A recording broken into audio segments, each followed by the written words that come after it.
Welcome to the Automotive Diagnostic Podcast. We're going to explore ways to sharpen our diagnostic skills, find learning resources, and hear from experts in the automotive field. Hey, have you ever been faced with the challenge of sourcing, installing, and programming a used control module in a vehicle? I know a lot of us have. It seems to be happening more and more often today with the volume of control modules on vehicles, the cost of some new ones, or even the availability of new control modules. In some cases, used may be the only option. So what do you do here? I strongly recommend checking out SJ Auto Solutions and Tommy Oliva. Tommy offers a cloning service for used control modules to make these things plug and play for the vehicle that you're working on. In a lot of cases, he is also able to source the control modules if you're unable to locate one for the vehicle that you're working on. But once you get connected with Tommy, he's going to offer fantastic support from start to finish to make sure that that control module is going to work in your application. He's also got tech support that he offers through his website, along with some free resources there as well on information about used control module programming. So make sure to check out SJ Auto Solutions. I can't recommend that enough. Hey, what's going on, automotive world? Welcome to another episode of the Automotive Diagnostic Podcast. My name is Sean Tipping. I'll be your host once again for today's episode. Joining me on the show this week is Tim McDaniels.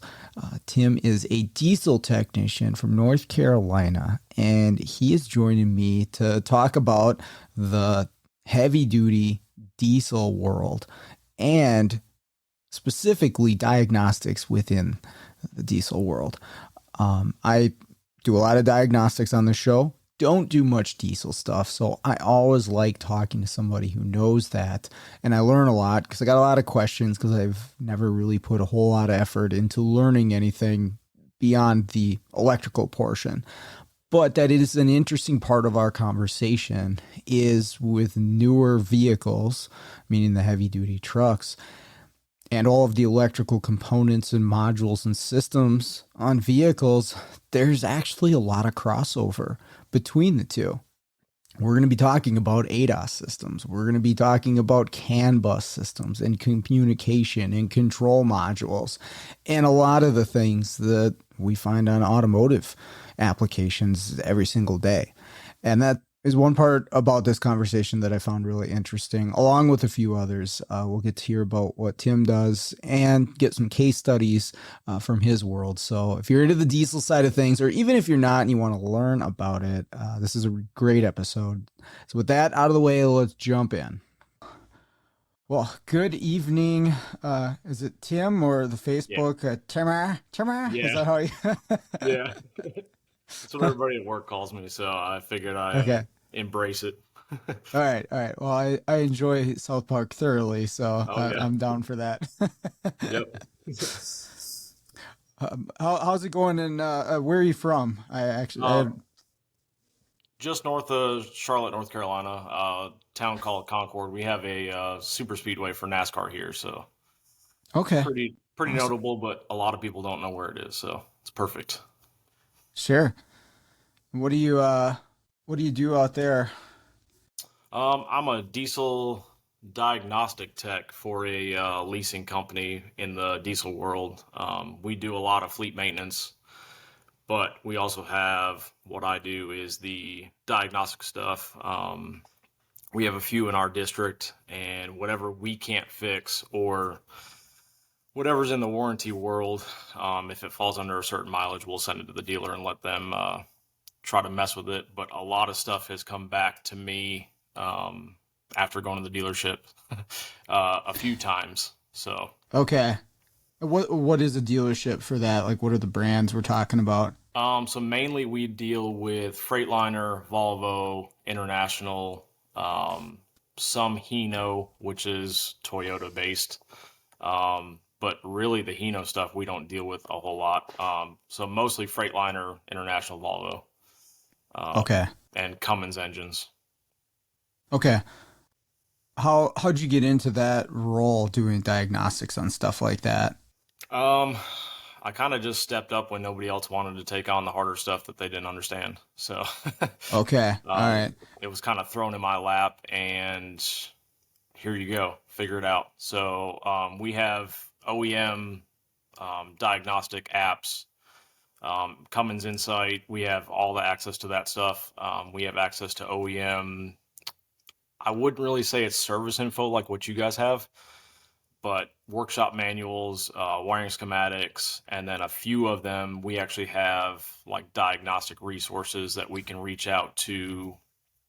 I wouldn't say engineers, but guys in the dealerships that can lend their hand to if they've seen the same issues. Okay. Yeah. Is there like an aftermarket resource like Identifix for the diesel world? Is there anything like that out there? Not really.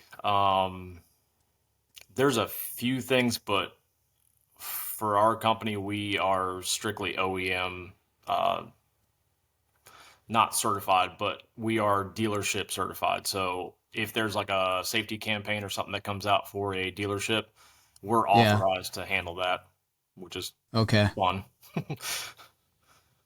How is the service info? And I don't know if you have anything in the light duty world to compare it to, but I mean, do you find yourself having everything you need, or is it lacking? Do you wish you had more information? Like, is there a code where there's just no definition or nothing to do? Some of them they've gotten better as the years progress on. As the manufacturers kind of figure out like, hey, this is an issue. The software update that we put out as a patch isn't working. So Okay. usually it comes out as a campaign like, hey, this is the problem. Do this first. We're still working on a permanent fix. But a lot of manufacturers actually have some pretty good well, not aftermarket, but some factory resources. International, believe it or not, has come a long way with their troubleshooting and resources, schematics. They're a little bit harder to get into and read and figure out where you need to be.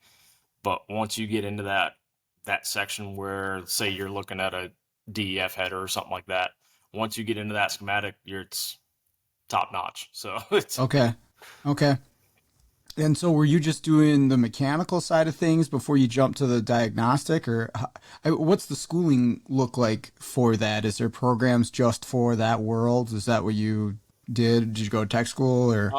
I did not go to tech school. I actually went to welding school for a few years. I'm welding certified and have not touched a welder since pretty much I left school. So Okay. um, I started at my company as a bottom tech, just doing preventative maintenance, fleet maintenance, changing tires, basic repairs, stuff like that, and then started working my way up, and then had a couple of the older guys kind of teach me the way of some of the more in-depth stuff. But them being the older techs that they are, they were scared of the tablets, the electronic stuff, the ADOS when it started. Check engine lights started getting more complicated outside of their wheelhouse. So I really kind of took it upon myself to find more OEM training. My company actually does in-house training. They'll send you to whatever class, either OEM or our trainers will come out and kind of pick 5 or 8 guys and then put them through a 1 day or 3 day class and kind of give you an overview of, hey, this is where you need to be going for your resources. Let's do a couple hands-on experiments. This is the complaint, because a lot of stuff is we get a truck dropped off, we just get a complaint from the driver and we have to go from that. So Mm, um, truck drivers don't give a lot of info. okay.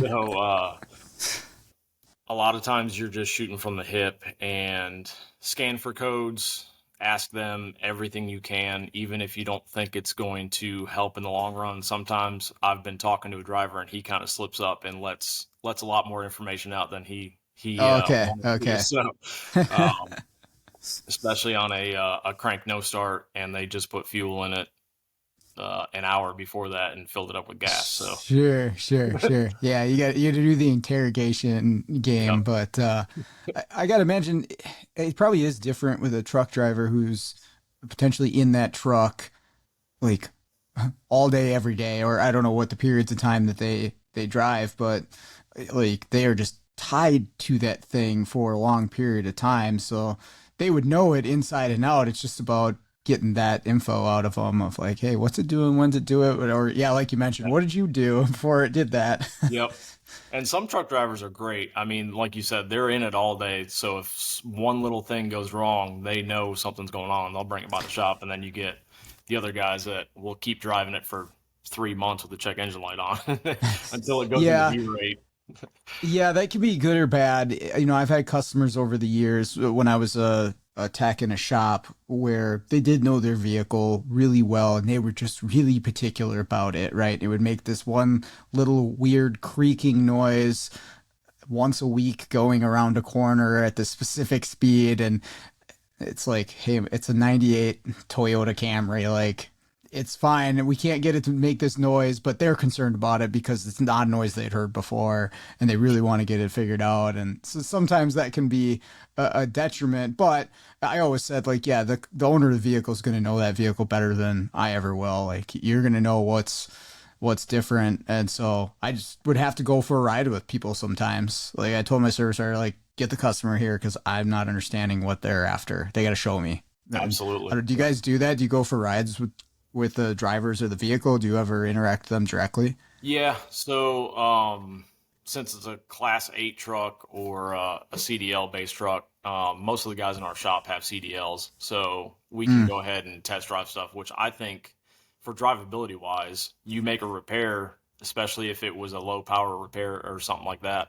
You can drive it and actually confirm instead of just putting a fuel filter on it and going, "Yep, I think it's fixed." You can actually sure. take it through what the driver was doing when it threw that code.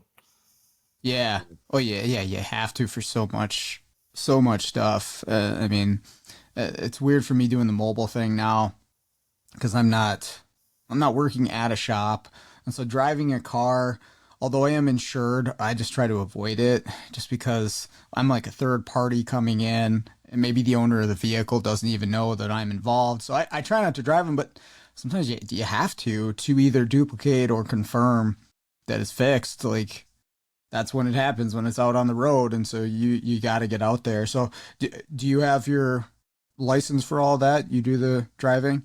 Yeah, yeah, I have my CDL. I've had it for probably 2 years now. Okay, nice. Comes in handy. Mm. Um, but yeah, a lot of stuff.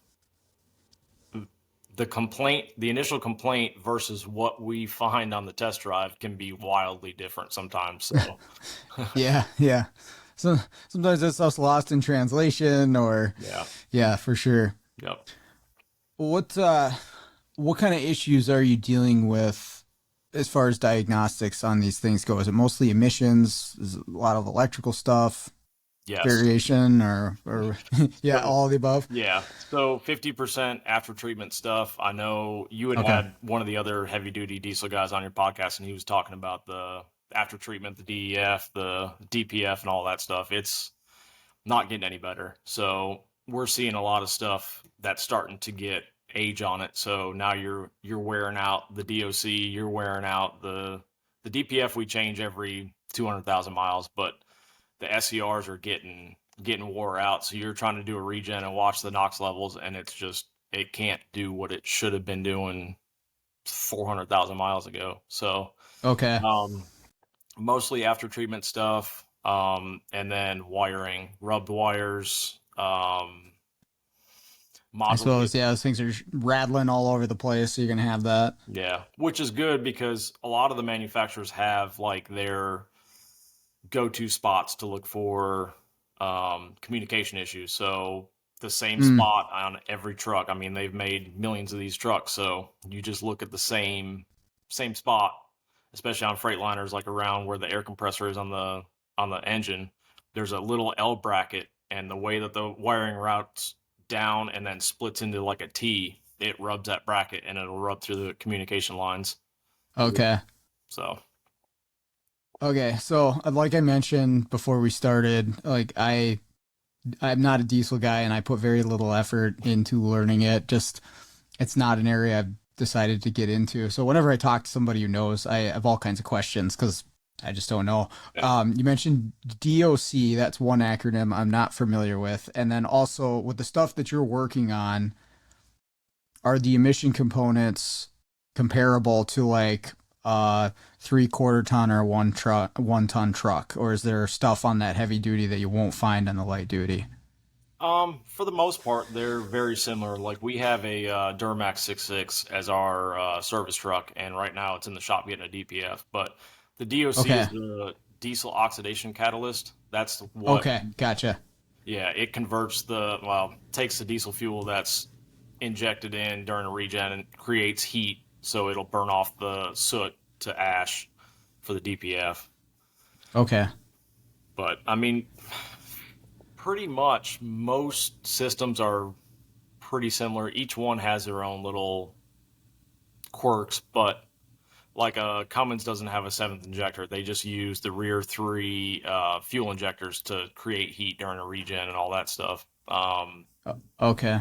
Like a diesel, Detroit diesel, they'll use a seventh injector to inject short bursts of diesel fuel into the after treatment or into the exhaust after the turbo to create heat. Is that located in the exhaust or? Yeah, most of the time they're right behind the turbo. Detroit and Volvo have like a seventh injector that doses fuel directly into the exhaust pipe. Okay, interesting. Yeah.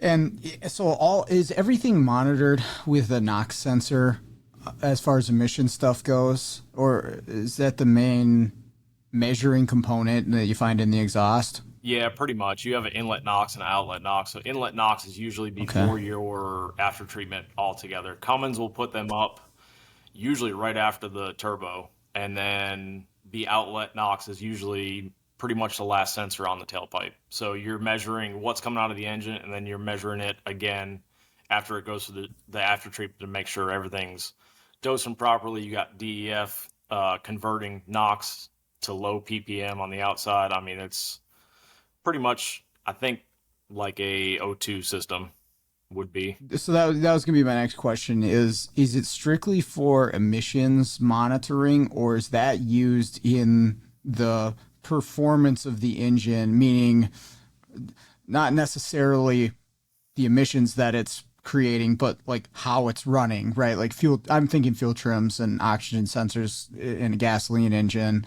It'll wait for the O2s to start switching. It'll go into closed loop. It's regulating the injectors based off of those. Is a NOx system doing something similar, or how does that relate to how the engine's performing?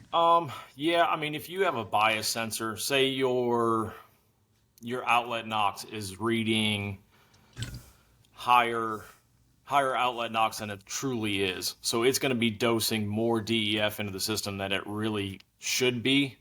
So you can Okay. cause two issues. You can cause, I just had one today. The doser had built like crystallized DEF in the system. So when I was running a regen without the doser, the DEF doser connected, it shouldn't be dosing any DEF. I was still converting NOx low.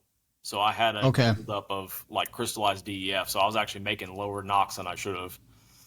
But Mm. I think so. If you have like an inlet NOx that's reading way low or way high, either way, that's going to throw off your EGR too, because it's going to say, "Hey, I'm Mm. converting way. I have way too much NOx coming out of this engine. Shut the EGR valve." Or vice versa. "Hey, I don't have anything coming out of the engine. We need to throw more EGR in it." So you'll have weird low power issues come and go if you have a NOx sensor that's kind of reading intermittent. Okay. Um, But so is it's not directly tied to engine performance if it's functioning normally, right? Like, I guess the question would be like, they didn't always use NOx sensors, correct? no, Like that's no. and So and so a diesel engine can run just fine without that sensor being part of the performance, correct? yep, they'll actually probably run better Okay. without NOx sensors and after treatment. Yeah, sure. Right.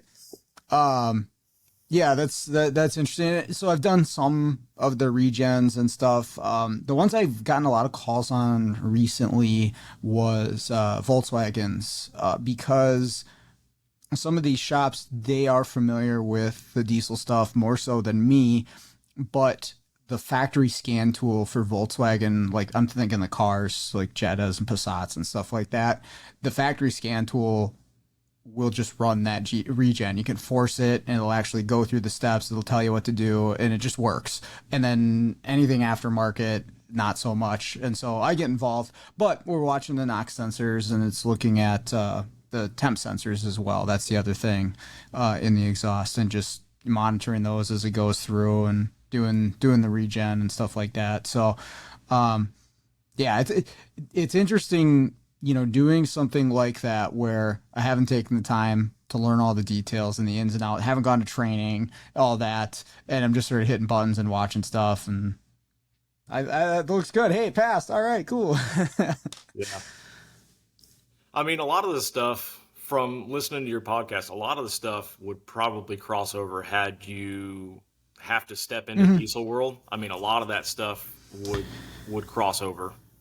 Right, and I feel like GDI in a way is kind of shoving me in that direction, right? You see some crossover there, and they're even talking about some sort of particulate system, for GDI in the future, and yeah, it's going to make cars just an absolute bear to maintain, and but that's it's sort of that, like, hey, we're learning high pressure fuel systems and stuff like that. So it's one of those things where it's like, yeah, you might as well eventually learn it. It's like Spanish. I go to a lot of Hispanic shops, and it's been kind of on my list. I'm like, yeah, I should really like put some effort into learning Spanish. It would be beneficial for me, but I just haven't gotten around to it. So, Tommy, I'm still gonna call you when I need something. Yeah. um, what is the biggest challenge for you right now doing what you do with diagnostics in that world? Um, Probably having actual training from the OEM side on, hey, if you have this problem, you probably should go down this path. A lot of stuff Okay. that I do is kind of like I said before, just figure it out. So I always take the longest way the first couple times doing something, especially with so a lot of these trucks now have radars on the front. They'll have a Oh, radar. really? Yeah, they'll have a radar on the front to do the adaptive cruise. There's a camera on the windshield for lane guidance and lane keep, and then some of them actually have like the speed limit sign functionality, so it'll tell the driver what the speed limit Hmm. is. Interesting. I had no idea. Yeah, they drivers love that. And then a lot of the newer Freightliners have side guard assist. So if they get too close to a guardrail or they get too close to a car, it's kind of like a blind spot Okay. monitoring. So it beeps. So you guys are doing all that same stuff that we're dealing with. Okay. Yeah, and it's very basic. So you have you got the windshield camera, which is the MPC multi-purpose camera, the radar on the front, the RDF, and then you got side guard assist. All three are tied together, but technically all three are separate. So if you have one problem, they're all fused separately, which is okay. But we just had one in the shop. If you blow the fuse, the camera or the radar in the front always gets hit when they hit a deer or something like that. Sometimes it won't always break the radar, but it'll break the connector back. So as soon as you break that connector back, you get water in the connector and you get corrosion in there. Uh, And okay. if it goes for so long, it'll actually blow the fuse for the module that it reports to, and then you lose all three, which is kind of Uh, awesome. okay. Yep. Yep. I mean, it's GM side detection modules. It's the exact same thing that fuse blows and the corrosion and all that stuff. So yeah, that's you mentioned the crossover between, and yeah, when it comes to electrical and things like that, it's going to be the same, just on a different scale. What's the calibration for those look like? Is it targets or is it dynamic? Do you drive them? How does it, like, if you replace a module, what do you do? So there is I want to say it's Freightliner. I could be wrong. They have a single pole actuation test. We don't have one of those. So whenever we have to put a module in or a front radar, program it to the VIN number and then take it for like a 10 to 15 minute test drive through whatever OEM it is. There's a diagnostic or calibration test you do, and it's typically driving down the highway 10, 15 minutes in traffic. Um, so it wants to see other cars and kind of calibrate following distance and all that stuff. So Okay. pretty much just road test after that. Okay. All right. Huh. Yeah, I mean it makes sense, but I had absolutely no idea that those types of vehicles had ADAS systems. But I mean, I guess if you're on the road for multiple hours at a time, it's even more beneficial than just a regular car to have that. Um, yeah, maybe not the speed limit one, but the the side guard and all that stuff. That's interesting. Wow. Um, so you said you see a lot of communication issues with that. What's the average truck that you're working on? Would you say how many modules does one have? Probably upwards of 20. Okay. Okay. Because you have, so the new Freightliner Cascadias, they have light control modules in the headlights. So if you have a headlight that just loses communication, you literally just go up and unplug it, let it sit for a minute, and plug it back in, and the module reboots, and you get a headlight again. Okay. Uh, Okay. there's door control modules for each side, and they're not interchangeable. So you have a door control module that handles everything on the driver's door, and you have a door control module on the passenger door that controls speaker, door locks, windows, all that stuff. Is it all CAN as far as the network goes? Um, it is. So anything powertrain has its own CAN line. Anything chassis related, like the ADAS has a LAN network, so it's just between those modules, and then it has CAN from the video radar decision unit. That's the main brain box for the whole ADAS. It has CAN that goes out to a star point, which kind of figures out there's probably, I don't know, 20 wires that go into the star point, and it kind of directs everything where it needs to go. Okay. Oh, just like a Chrysler. That's interesting. Yeah. Um, well, yeah, that's there's so many similarities there to what we do. It's kind of cool. Well, Freightliner Um, is a Daimler product, so that makes sense. sure. Okay. This episode is brought to you by L1 Automotive Training and Keith Perkins. If you're looking for education on module programming, J2534, EEPROM work, key and immobilizer, electrical diagnostics, or drivability diagnostics, Keith has a website, l1training.com, that's got over 60 hours of training videos on all those subjects and more. When I first started out doing mobile, I utilized Keith's videos on module programming in J2534 in order to get my head wrapped around what I would need for the tooling, the computers, the software setups, what kind of obstacles I would be up against when I'm out there programming modules on cars. And it was a huge benefit to me. And I continue to use the training videos that he has on his website. So I strongly recommend checking out l1training.com. The link is in the show notes. Okay. Uh, Okay. there's door control modules for each side, and they're not interchangeable. So you have a door control module that handles everything on the driver's door, and you have a door control module on the passenger door that controls speaker, door locks, windows, all that stuff. Is it all CAN as far as the network goes? Um, it is. So anything powertrain has its own CAN line. Anything chassis related, like the ADAS has a LAN network, so it's just between those modules, and then it has CAN from the video radar decision unit. That's the main brain box for the whole ADAS. It has CAN that goes out to a star point, which kind of figures out there's probably, I don't know, 20 wires that go into the star point, and it kind of directs everything where it needs to go. Okay. Oh, just like a Chrysler. That's interesting. Yeah. Um, Wow. Yeah, that's there's so many similarities there to what we do. It's kind of cool. Well, Freightliner Um, is a Daimler product, so that makes sense. sure. Okay. Well, that sucks for people who have Freightliners, Yeah. but Yeah. uh, uh, so you mentioned you had some case studies or some vehicles you've been working on recently you wanted to share. Do you got Yeah. oh, So the most interesting one that kicked my butt for probably a week and a half, I got called out for a no start. It was raining. It was cold. Um, get out there. It was a Freightliner M2, so like the little box trucks, had a flatbed on it, and Cummins Cummins 6.7 engine. Go out there, hook the jump box to it.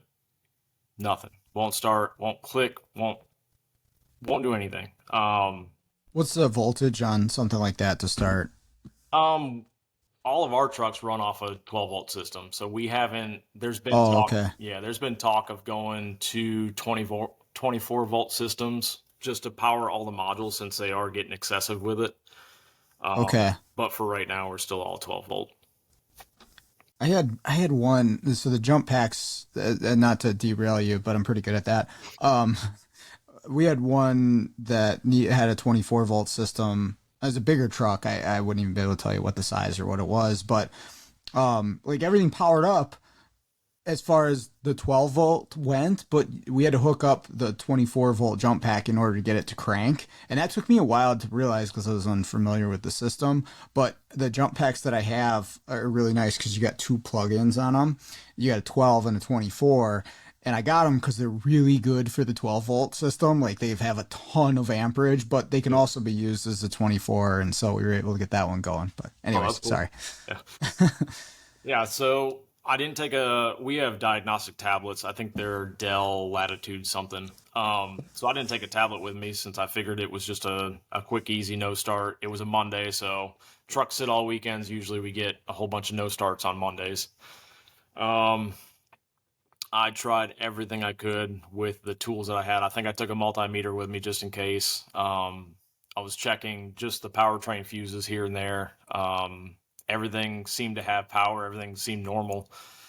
Tried jumping the starter. The starter would go, but without the key switch to actually get it to run, nothing was actually commanding the engine to run while the starter was going. So we had it towed back to the shop.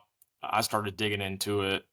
I mean, everything was checking out. I did voltage drop tests to the ECM. So Cummins has just one ECM.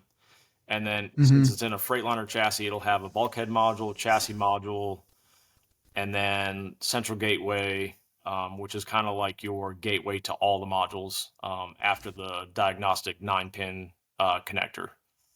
Do they have anti-theft systems in those? No. Okay. um, we have We'll trucks. edit that out. Yeah, we have trucks disappear all the time, so Okay. it's Okay. just part of the territory. I mean, if you can get into a truck, it's that's half the battle. So, Gotcha. um, Gotcha. so I was checking. Everything seemed to be checking out all right. Hooked it to Freightliner, which goes through uh, diagnostic link, diesel or Detroit diesel diagnostic link, but it's not, it won't recognize the engine since it's a Cummins engine. So going through that, all the modules seem to be online except for the bulkhead module. So that is the communication portal to all the ECM side of stuff and the after treatment side. So Okay. that was my no start issue. Um, Tried everything I could, did a hard reset, which is disconnecting the batteries, key on, let everything bleed down, let it sit for 10, 15 minutes, which is usually everybody rolls their eyes at it in our world, but sometimes on the stupid things that make no sense, it seems to fix stuff for whatever reason. Oh, for sure. Yeah. I can't tell you how many times cap discharge is the at least temporary solution to the problem. Maybe Yeah. not permanent. Maybe you got to do a module, but hey, it gets it Yeah. running. Yep. So we have a lot of the same trucks in our yard at most times. So did a little swap Gnostics, put a different bulkhead module in it, still the same thing. And I'm like, all right, so diving into the communication side, I know you guys do, what is it, 2534 is your can line? Well, so the DLC, it's 6 and 14. Okay. So all the trucks run off of J1939. Um, Oh, previous, for the for protocol. yeah. Gotcha. Yeah. The boy, what is the CAN protocol? So the J2534 is the programming protocol. Okay. I'll look up the CAN, but you keep going. Okay. I should know what it is, but I don't. So all of our trucks run off of J1939, and previous to I think 2016, it was all 250K Autobod system. So they all ran off of 250K. Well, in Okay. 2017, they realized that adding all these modules and doing all this extra stuff, 250K wasn't fast enough. So they started adding in another line of 500K. Okay. So it's actually two separate networks on those 2016, 2017 crossover trucks that it had the 250K and then it also had the 500K, and they were to every module. So Okay. I did find a service bulletin from Freightliner showing, I guess they do a lot of custom cabs. So they'll just build the cab, the engine, and the chassis and send it off to whoever, and they'll build a custom box or garbage truck or whatever. So when it lost battery voltage over the weekend, it auto-botted back to 250K. Well, the ECM is supposed to be 500K. Oh, interesting. Yeah. So there was a service bulletin back in 2016 that all these custom chassis were going out and sitting on the yard and losing the 500K side of the communication, just sitting there. So I don't know who it was. Some engineer figured out that you can basically disconnect the batteries, unplug a couple connectors from the chassis module to the bulkhead module, jump straight power to the bulkhead module, connect I'm trying to remember this off the top of my head. Connected, because it was super sketchy. My boss came out. I had wires hanging everywhere. I had my power probe and a fuse hooked up. But pretty much you have to disconnect the bulkhead module from the rest of the vehicle, just power up the ECM with a key cycle. You have to disconnect everything else on the data line and just let the bulkhead module come up to 500K with the ECM, and then shut everything back off, and then connect everything in series, and then flip the key on, and everything was back to normal. Interesting. Yeah. So would you replace that module as a permanent fix? Is that, I mean, because they shouldn't just go back to that default state, right? Yeah, they shouldn't. So it was a late 2016 Freightliner. So we called the dealer and asked them if they request or recommended changing that module out, and they said no, not really, because seeing as how you fixed it, unless it completely discharges again, the chance that it would auto-bod back to 250 is slim. But I mean, it did it once, so right. It may be more about the batteries, the electrical system than the module itself. I mean, so like we deal with the BMW footwell modules that if the battery goes dead at a certain point, they kind of brick themselves, and you can recover them, but it's a known problem with them. And I think they have an updated part, but they're fairly expensive.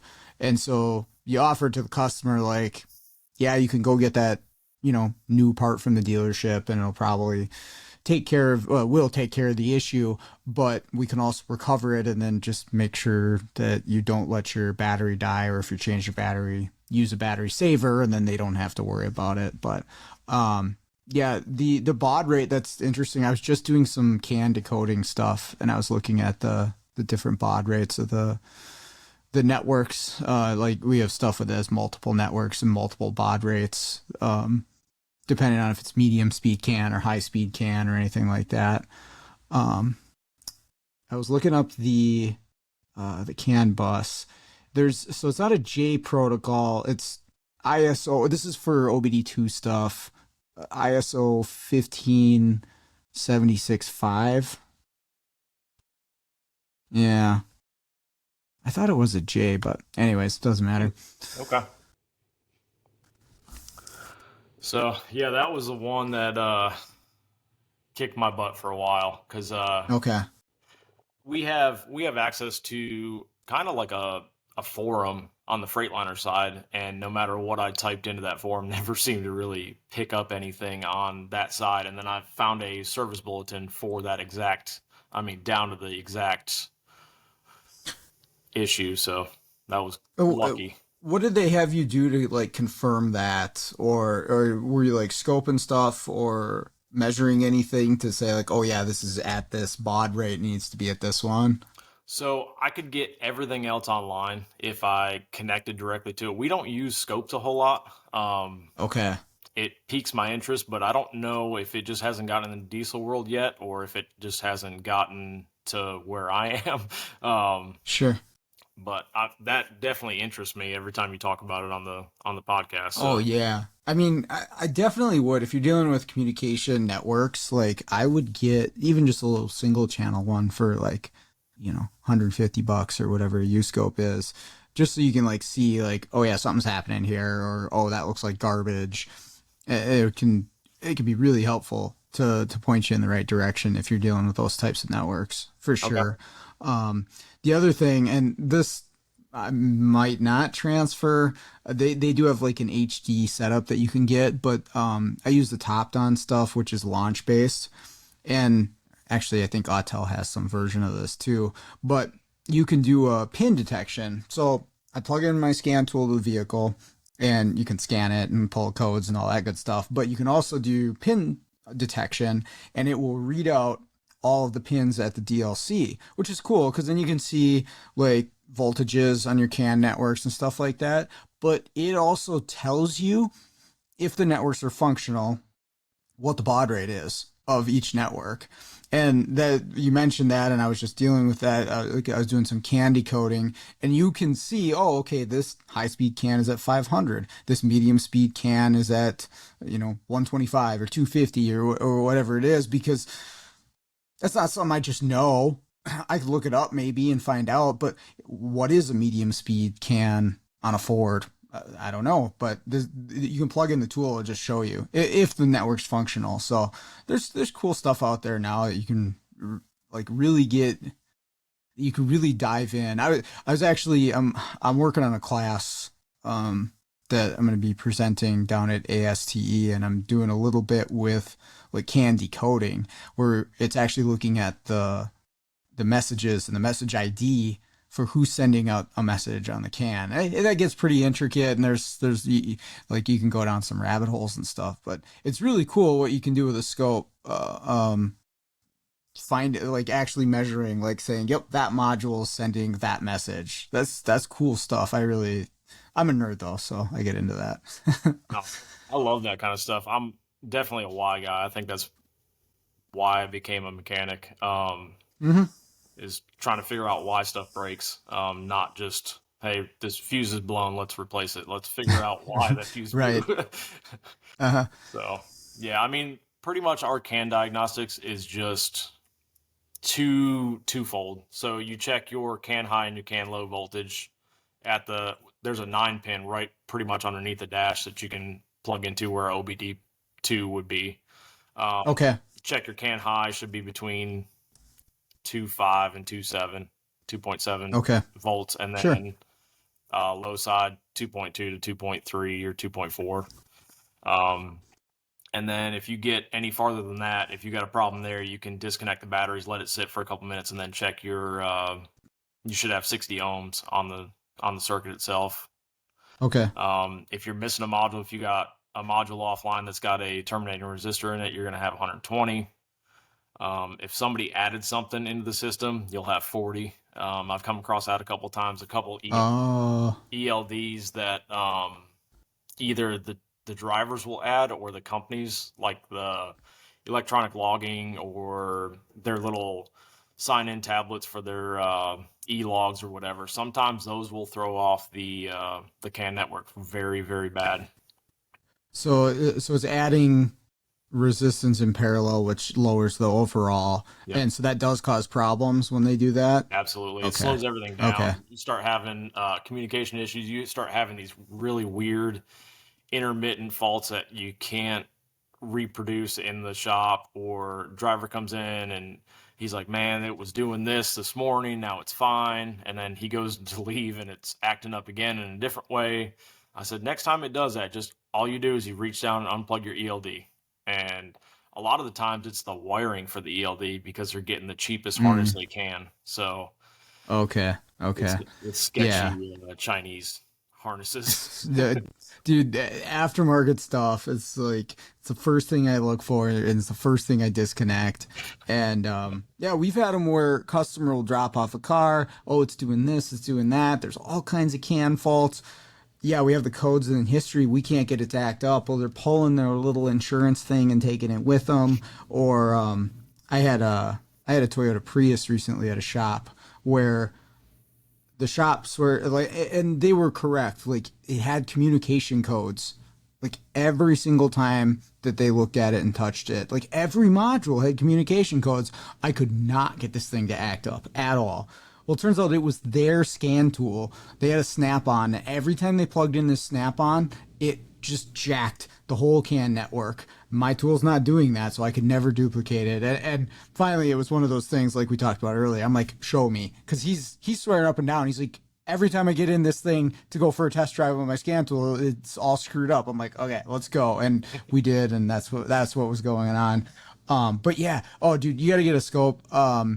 There's some cool stuff you can do with CAN, and some really cool determinations that you can make just from the waveform. Like, you can look at the bias voltage when it's not transmitting a message, right? Because CAN high goes up, CAN low goes down, but there's that resting, should be 2.5. That, when there's a problem, will change in a specific direction relating to the problem that you have, right? So like a module that is missing a ground, or a module that is missing a power, will affect that bias voltage in a certain direction.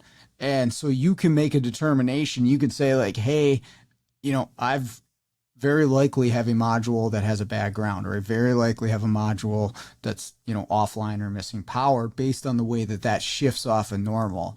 And you can do a lot with a voltmeter, right? Like you mentioned, you can get the average of the voltage and you can say, yep, that seems good. But man, even just a little single channel scope is a game changer for that stuff for sure. Okay. I'm definitely going to look into that. I'm always looking for Yeah. new ways to diagnose stuff.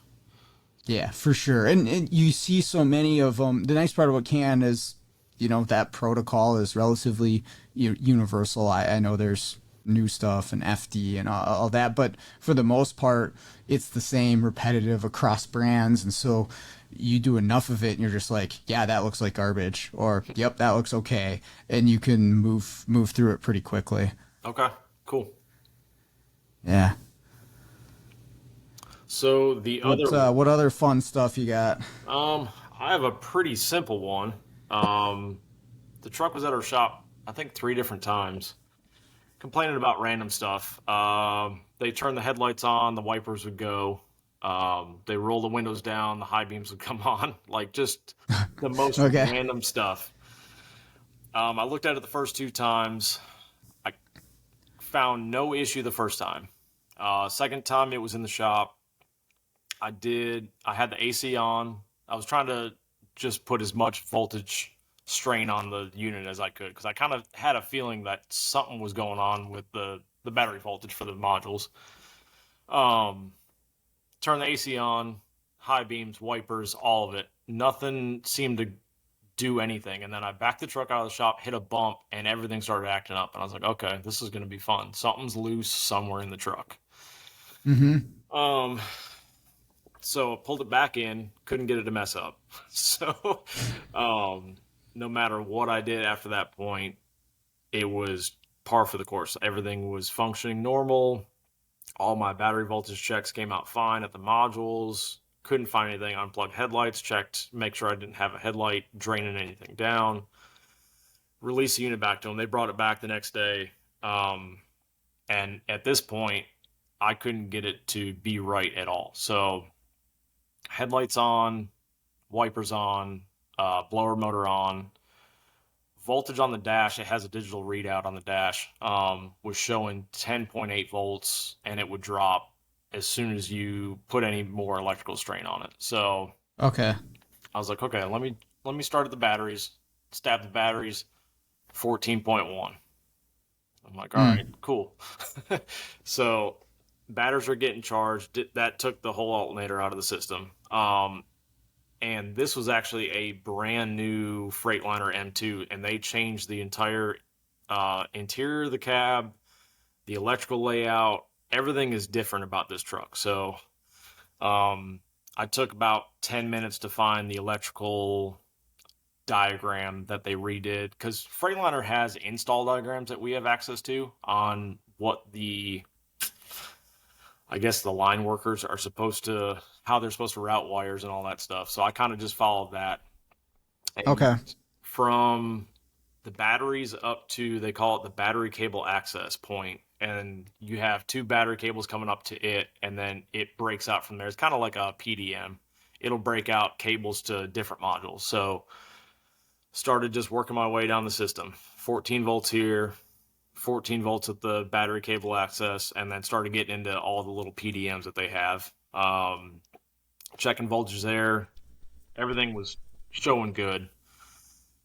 Go into the cab. It's got a cab pass through where two studs are on the firewall. On the other side of the firewall, you have two studs that run to a internal fuse box, and then they call it a single SAM, so signal activation module.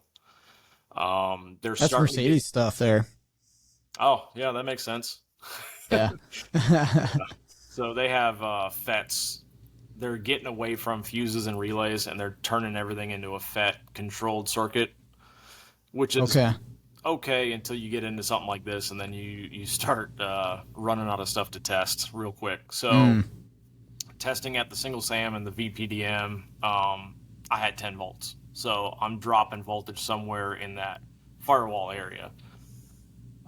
Checked all my grounds real quick since I was right there. Had good ground from that module all the way back to the batteries. Was spot on. Started tracing the battery cables back to the two pass-throughs, and found that one of the cables for the positive side, somebody tied into it for their backup cameras.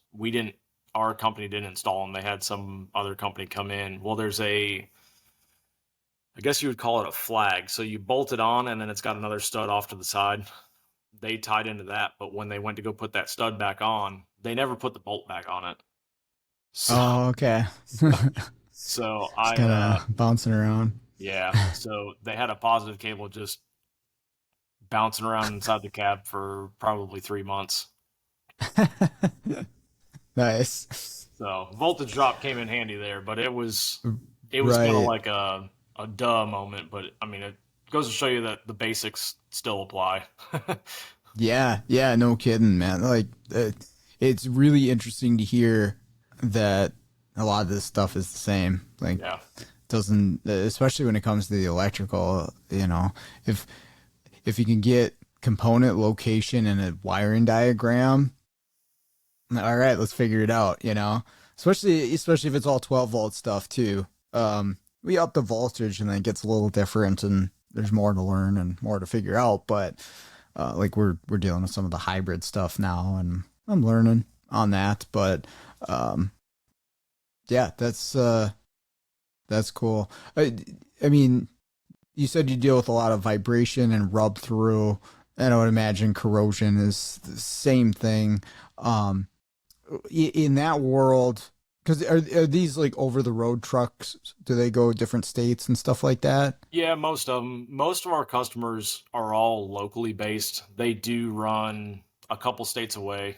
Okay. And then we do I was have, wondering about rust, because normally in that area, would you say it's relatively rust free? For the most part, yeah. We're a nationwide company, so any of our trucks could show up at our shop at any point, and we've Okay. had a couple from Buffalo show up, and they Okay. are absolute nightmares.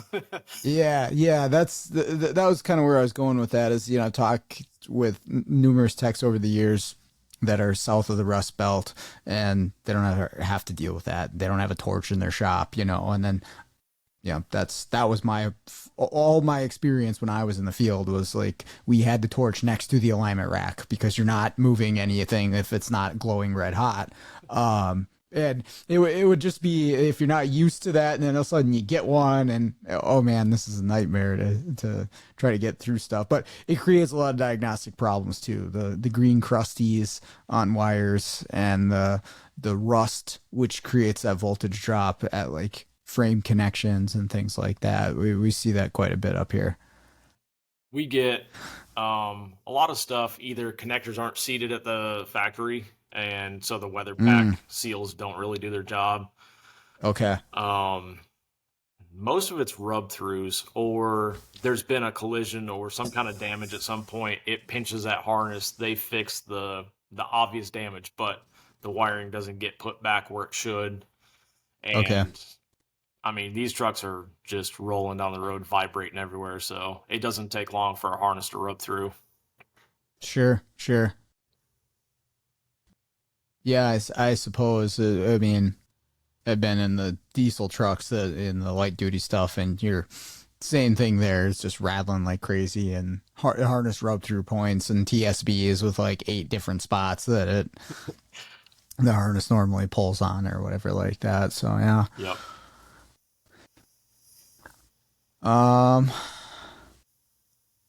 What do you got anything with the emissions related that you've been through as far as a challenging diagnostic or something you had to work through? Yeah, actually had one of my first case studies I wrote down. Another shop had 60 plus hours on it, threw a whole bunch of parts at it, and got nowhere. So they sent it to me.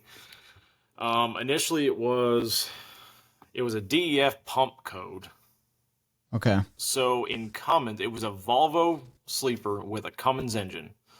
So Cummins electrical schematics have not changed since probably 2010. It's very basic. It doesn't give you wire numbers. It gives you, hey, this is what pin it goes to on the component, and this is what pin it goes to on the ECM. That's all you get. Okay.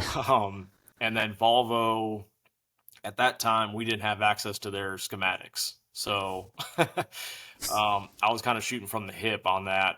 But there was a gap between Volvo and Cummins, even when we got into schematics, that wasn't adding up. So OEM and Cummins have kind of a disconnect. So you can put a Cummins engine in pretty much anything, and they'll give you that same schematic. All right. So I started tracing everything. It was Cummins will call the doser or the DEF pump the doser, the DEF dosing unit. Well, they call the doser itself on the exhaust a dosing valve, which throws a lot of guys off. So initially, they had put 2 different doser valves on it, thinking that's what it was. All right. I don't know what diagnostics they went through, but anytime I checked it, I had good power. Pretty much you just check for power, ground, and then data, because everything else is coming from the ECM to command it. So as long as it's got power and ground, unless you're commanding that thing on, you're not going to get any kind of data signal at it. So I realized that it was actually the DEF pump was not kicking on at all. Get into Cummins, try to do a DEF pump override test, wouldn't power on. Started doing my checks there, didn't have power at the pump. Okay, that's pretty simple. Go to the Cummins side of stuff, and it shows, I think it was a 15 amp fuse in a PDM. Doesn't tell you where. So I went to the Volvo side of stuff and tried to find the after treatment schematic for it, and inside underneath the hood there's a probably 15 fuse PDM. Controls your All right. trailer lights, like fuel heater, ECM, and then DEF. But it just has after treatment 1 fuse. That's it. Checked it. It was a 30 amp fuse. It was good. So the other shop had replaced that whole PDM, thinking that I guess there was no power coming out of it, but started tracing power wires off of it, and it goes down around the backside of the engine and then disappears. So on a Volvo, you can take the interior apart and take the dog box out and get right to the back of the engine. Started tracing that out. It actually came down the frame rail, went across the back of the engine to the passenger side, went down the frame rail about 2 feet, and then came back across the frame rail to the other side. Okay. So working backwards from the DEF pump, I load tested from the ECM to the pump, ruled out the wiring, load tested fine. Coming up with nothing. Still don't have power. I have power at the Volvo side. Can't find the Cummins side of that power circuit whatsoever. I was rolling out from underneath the truck on my creeper, and I had my flashlight up, and I see this tiny little PDM behind the battery box, between the frame rail and the battery box. I was Okay. like, that's strange. That's new. So I dig it out, I take the mount off, and I pop it up, and there's 2 15 amp fuses in there. One's for a DEF doser, and one's for the Oh man. relay. And I was like, you got to be kidding me. So Yeah. I think I had about 10 hours on it, but it was that gap between 2 manufacturers that nobody really wanted to spell out where the component was, and I don't know if it was an add-on unit to provide power for the after treatment, but it was a cluster, and I had it all tore apart. That can be one of the more challenging things, is like figuring out where something is. I had a ProMaster the other day with a electric power steering issue, and there's I think it was like an 80 amp or it was a large fuse, but it wasn't in the power distribution, and it wasn't clearly laid out in service info. I eventually like dug around and found it. It's like mounted the frame rail under the PCM in this little plastic box, like separate away from everything else. And you have to like take the PCM out to get to it and everything. And yeah, some of that stuff, it's like getting to the part is the most challenging thing. Last week's episode, I was talking about a food truck I was working on, just finding where the stuff was, because there was no component locations for this thing. Like I had 0. So I'm looking at things, and then I'm looking at wire colors, and I'm like, well, that must be that module. And that slows things down. It's to just a halt when you can't find the component that you want to test, or you don't have a diagram for the thing you want to test. It's amazing how lost you are when you don't know what circuit goes where. Or like you're mentioning, that always frustrates me too, is like, you look at a diagram, and here's component A, here's component B. They're 4 inches apart on a diagram. Well, really, the stupid wire goes in and around and down, and then it comes back through another connector, and yeah, it's just ridiculous. Yeah, geez. What? I had another question, and I lost my train of thought. Yeah, it'll come back to me. Yeah, we struggle with the parts location on all. It seems to be European stuff can be really challenging to find that. The domestic stuff, not so much. Older things can be really challenging to find the component or to find the diagram that you need. But yeah, that's the key, is having service info. How do you keep track of, like, we only have a couple manufacturers. How do you keep track of so many manufacturers and different vehicles? And I mean, you have such a variety that you deal with. Yeah, it definitely is overwhelming at times. You do find similarities that overlap between them, but then there's certain manufacturers with just Boy, using their factory diagrams is, to me, almost useless. Like Nissan and Mitsubishi and Subaru are some of the worst for me as far as like factory wiring diagrams. I'll use it if I absolutely have to, but otherwise I'm going redrawn. European stuff is actually, so their diagrams are actually good if you can get them, but it's just a completely different style. Like the way domestic and the way the redrawns are completely different than the European. But if you take the time to learn it and you figure out those track style diagrams, they actually are really good, and it's the way you probably should go. But yeah, that's the tough part, is like you want a familiarity, you want a uniform something to what you're doing. So you can just go and like, okay, I want to see a power distribution diagram. I want to see it in the way that I'm used to. And that's where, like, because we have the redrawns for everything and the aftermarket service info, not available for everything, but that's something you can kind of default back to say, oh, okay, here's the breakdown of the diagrams in the format that I'm used to. But yeah, it can definitely be challenging to try to, you're learning on the fly a lot of the time with stuff. Yeah, sounds familiar. Yeah. Freightliner redid their whole website last year. So they had it laid out really nice. You could go into easy wiring, which is all your schematics by VIN number. You could search tech lit, which is like all your technical literature. You could actually do it by VIN number. So you could punch in your VIN number and it would only give you the workshop manuals for that VIN, which is awesome. Okay.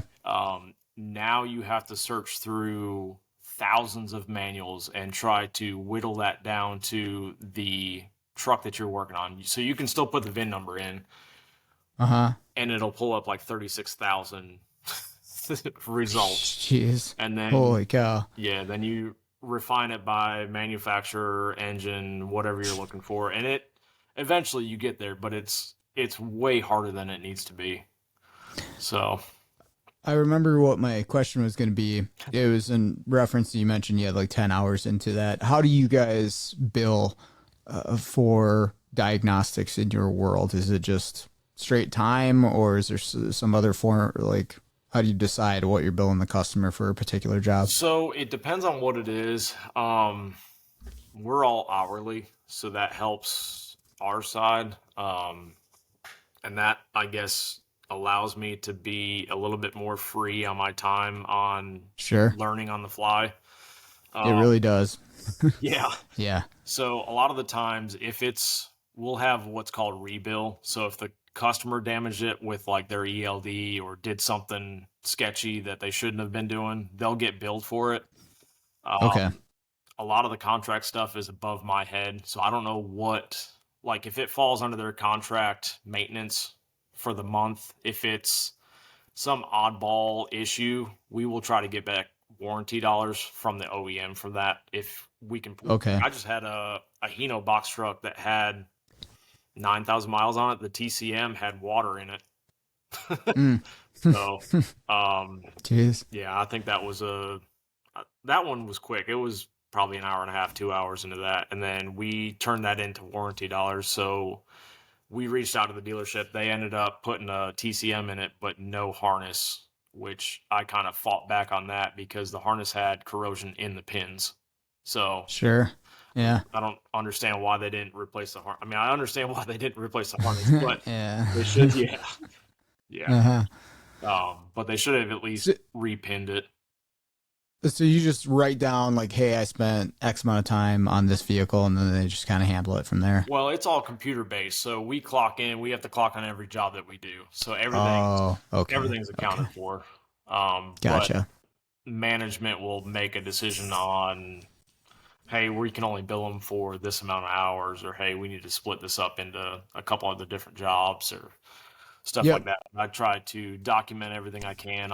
If I get into something major, I'll put wire numbers down, pin numbers. I mean, it gets deep because I've had a couple come back and say, we need more information on this wiring issue that was a repeat issue or whatever it was. We had a customer with a Cummins. It ended up being the ECM was biased on one particular circuit for the DPF pressure, We threw all sorts of parts at it. Okay. Multiple shops looked at it. Multiple techs looked at it. I had a lot of hours into it, and then finally at one point I just put an ECM on it, just as a test, and it worked fine. We drove it 300 miles, had zero issues, and customer declined the repair. So, Oh, jeez. yeah, they turned the truck in, and we never repaired it. So, Oh man, yeah, I have a few of those out there where you finally get to the solution, or maybe it's something where you're like, okay, we got to try this, or I'm pretty sure this is going to take care of it. Let's do this, and then they decline the repair, and then you never get the solution to it. I'm like, oh man, like I'll buy it, and I just want to see if it fixes it. that's awesome. Yeah, Yeah. I actually did that with a Nissan. I really wanted to know what was going to solve the car, and it was like $900. I'm like, I'll buy it, and I bought it, and I figured out what's wrong with it because I'm like, I'm not leaving this one. I need to figure it out. That's awesome. Yeah, if you ever find yourself in the diesel world, man, I think you'd be a rock star with how you go about stuff. And I mean, especially on the mobile side, you got to be fairly quick with getting to a solution. Yeah, it's an interesting world in that regard. You have to have you got to take a lot of things into consideration. You know, your schedule and your time and the type of problem that you're dealing with, and then it's challenging. And we're getting a newer employee kind of up to speed in our world, and it's challenging. Like, hey, this is all there is to it. But yeah, I don't know. I like my passenger cars. I like gasoline. Yeah, man, you can have them. We have one customer that runs, they're like little 12-footer GMC Savannahs, and Sure. they are killing transmissions. I Oh, mean, sure. just Yeah. The 6 speeds or the eights or 8 speeds, both yeah. of them. Yep. Yeah, junk, Yeah, garbage. one unit we've put 3 transmissions in this year, I think, Oh man, yikes. and they don't haul any weight. I don't understand how they're killing it. I don't know if they're just hard on equipment or The 8 speeds are really tough because like the 6 speeds, you can do some custom tuning and you can actually extend their life quite a bit.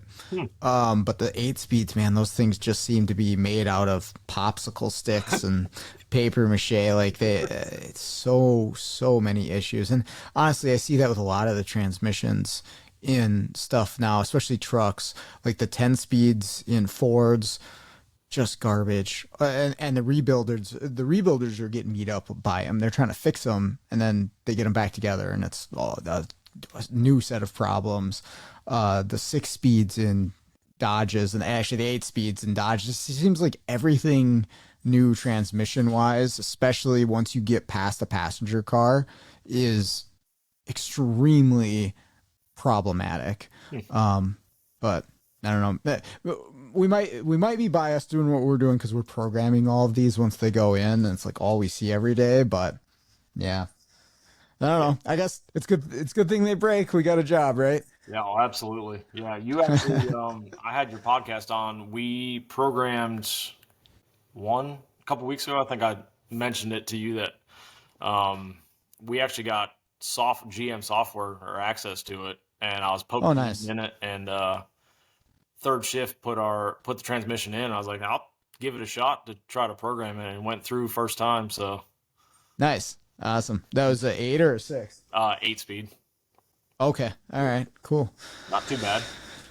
Yeah. Once you figure out the process, doesn't go too bad. The fast learn's been a game changer for us because we were just telling the shop to do it, like, hey, you should probably do a fast learn on it, and nobody did, and it actually corrects a lot of issues out of the gate. Not once they've been on the road for 50,000 miles, but like right off the install, it'll actually correct quite a bit. And so we offer them now and say, hey, you have to decline this service or pay us extra to do it. And then that way, if they have all kinds of weird shift issues, then we can at least say, well, we tried. Yeah. So. Yeah, we get into the programming side of stuff.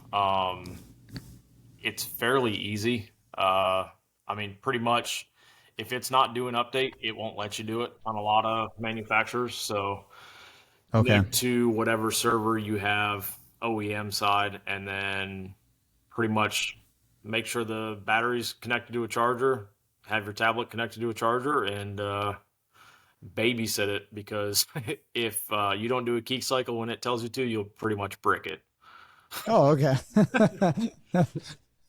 Yeah, there's a couple sensitive ones out there where you got to pay attention. The others where it's just kind of like, whatever, it'll do its thing. But then, yeah, there's other ones where you better be paying attention or it's gonna go bad. Yeah.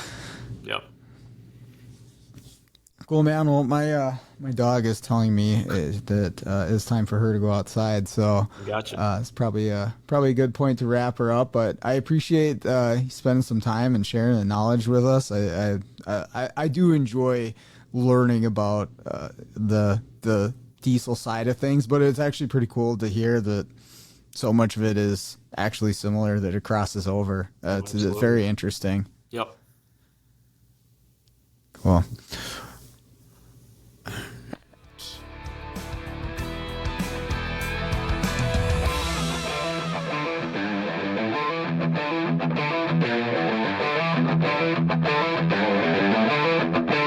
Thank you.